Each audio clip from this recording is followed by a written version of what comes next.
A divorce is such a major life stressor for everybody who goes through it, that what it does is it puts your whole anxiety level up 3, 4, 5 notches that stays that way all the time. What happens is you're spending so much time, your mental and emotional energy, coping with, dealing with the aspects of the divorce, that you don't have a whole lot left to deal with other daily crises or minor hassles. And so what can happen is something as small as a television not working, or a bill that got paid late, or even a child who's not behaving, that can be enough to sort of send you over the edge from a coping standpoint. Doesn't mean that you're going crazy, but it does mean that you don't have enough resources, psychological resources, to deal with the ongoing stress of a divorce. And that's why something as small as a minor daily hassle can feel like it's the straw that broke the camel's back. These are all signs that the child is experiencing stress related to a divorce. You may not be able to prevent that, but you also shouldn't ignore it. It's a time when you need to sit down with your children, explain to them what's going on, but more importantly, most importantly, kids need to feel that their life is still safe and that they're still loved. Because the impact of divorce can be the greatest stressor a child has ever experienced. Doesn't mean it will be the most stressful event of their life. But for a 6, 7, 8, 9, 10-year-old child, they may not have gone through anything else like this. The second thing to remember is they are watching you. Lots of kids going through divorce, it may be the first time they've seen their parents cry or yell or say bad things. That has an impact on them as well. What does that mean for you? That means that yes, you can have meltdowns and yes, you can have bad feelings, but you need to sort of schedule those. You need to make sure that during the time that your kids are around and you're with your children, you have to keep it together. You have to not be positive, but you have to be a parent to them. That may mean sending your kids to an in-laws for some period of time while you're trying to collect your thoughts. Sending your kids to your parents, sending your kids to friends. Have a babysitter come over so you can get away and have some strong emotions.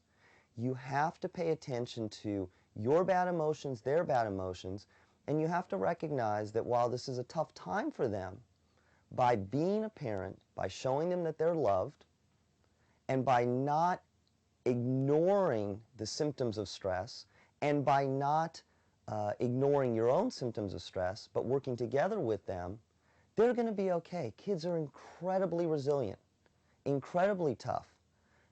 You have to be comfortable with the fact and teach them that this is a tough time.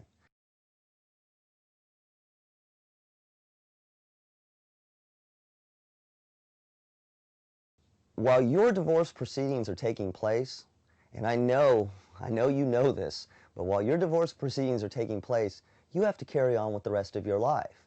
That means your job, that may mean caring for your kids, that may mean caring for an elderly parent. You have to do the rest of your life.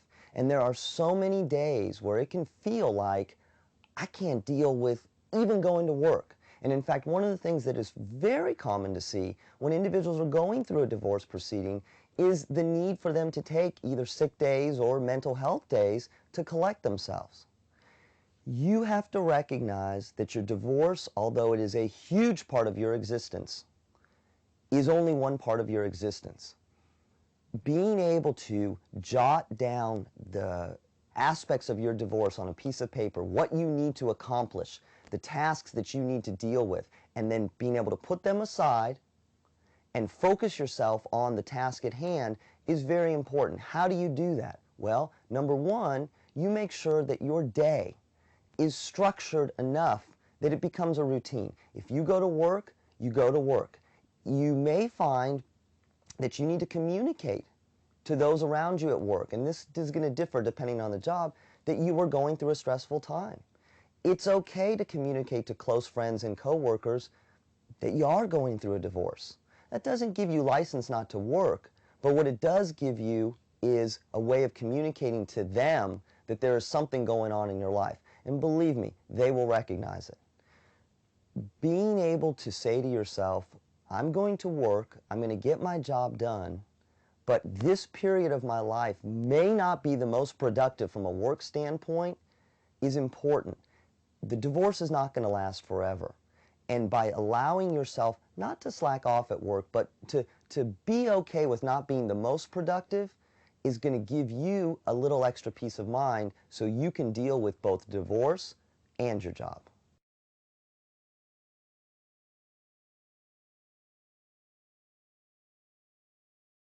The people that I have seen that have done the best dealing with divorce have really paid attention to two things. One, they have not neglected themselves, their own individual physical health, emotional health, spiritual health during the divorce proceedings. They've not let themselves get so run down that they're not able to cope. That's the first thing.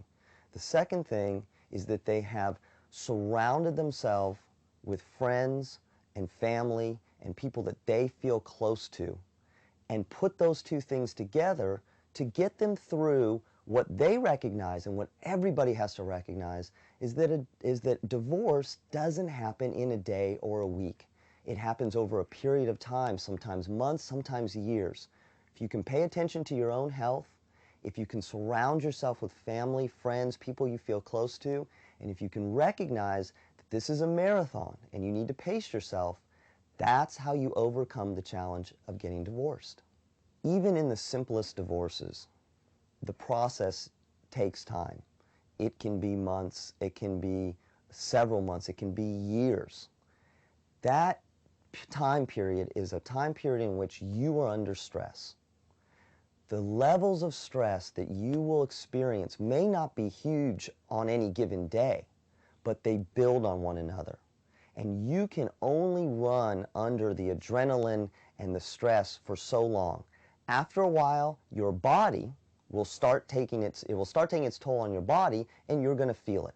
You're going to feel it through headaches, stomach aches, back pain, problems sleeping, skin problems, difficulties concentrating, difficulties keeping your emotions under control. All of these are your body's signs to you that you are under stress. It's going to make you more susceptible to getting ill.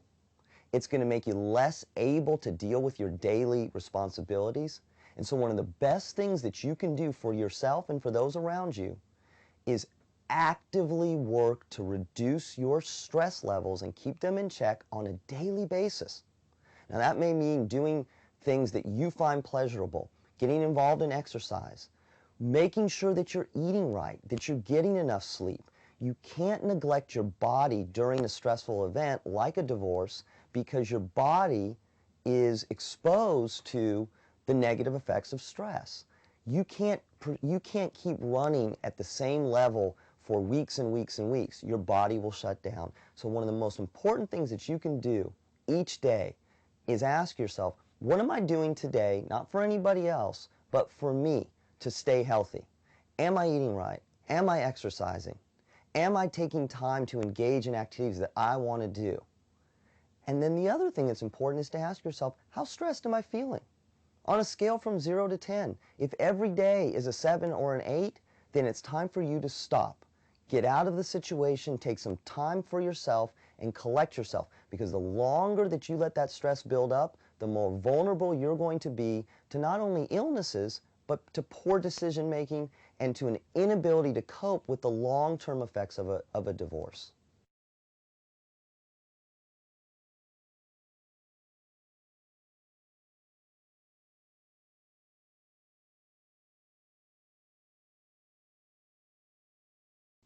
During a divorce settlement, it's not uncommon for people to feel depressed, to feel sad, to feel as if there's nothing positive in their lives. That's a normal reaction. It may not happen for everybody, but it's a normal reaction.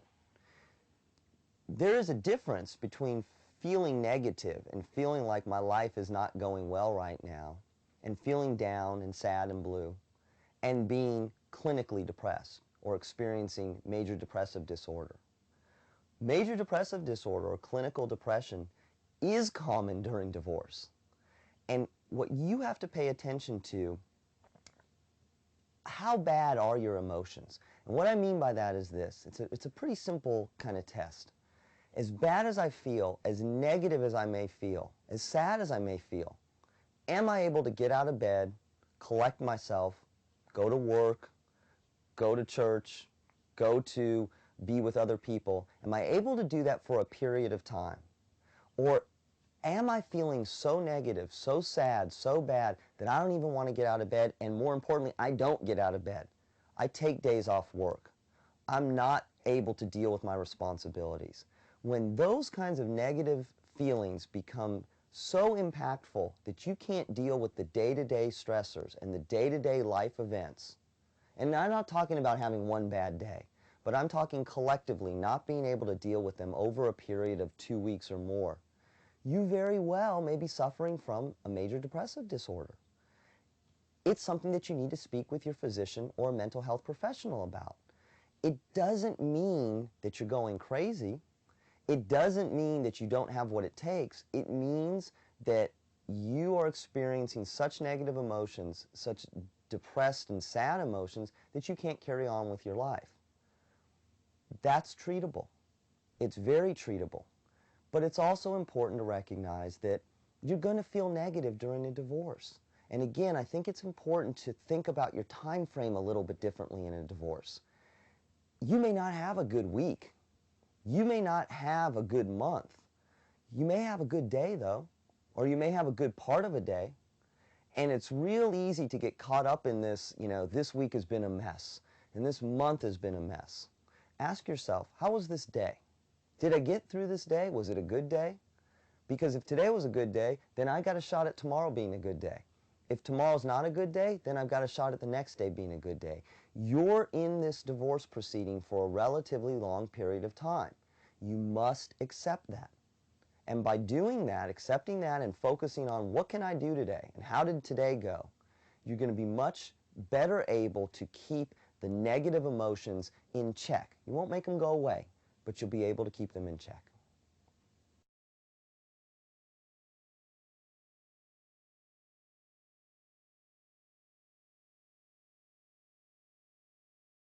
In any divorce situation or any long-term stressor, there are good days and there are bad days. And sometimes it feels like the bad days are just piling up. It's important at the end of the day to reflect on, okay, everything went wrong, but what went right? A simple exercise that you can do is at the end of each day, write down 3 things that went well that day. Maybe your child gave you a hug. Maybe that was the best thing that happened. Maybe you didn't get in an argument with your ex-spouse. But by writing down 3 things that went relatively positive that day, you do 2 things. You end your day on a less negative note, and you force your mind to focus on optimistic thoughts. And you go to bed with more optimistic thoughts. This doesn't mean that you have to be happy every day, but what it means is that within each day, spend some time to relish in the positive events, because there will be positive events each day. As bad as it seems, there will be good things that happen each day. The more you can focus on those, the easier each day becomes.